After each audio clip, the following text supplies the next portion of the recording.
जंगे तबूक का मौका था, सफर लंबा था, सारा खाना खत्म हो गया। बड़ी सख्त भूख से लोगों का वास्ता पड़ गया।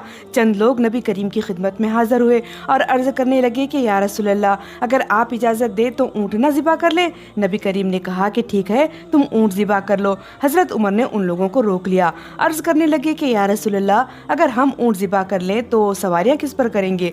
हुजूर सल्लल्लाहु अलैहि वसल्लम ने फरमाया, ऐ उमर, क्या करें तुम बताओ। हजरत उमर रजी अल्लाह ताला अन्हु ने कहा कि हुजूर, हमारे पास जो कुछ है ना, हम सब ले आते हैं, आप बरकत की दुआ करें। चमड़ी की एक चादर थी, उसको बिछाया गया। कोई एक रोटी ले आया, कोई थोड़ी सी मकई ले आया, कोई थोड़े से खजूर ले आया। जितना जितना सामान था वो ला ला कर रखा और कहा कि हुजूर दुआ करें।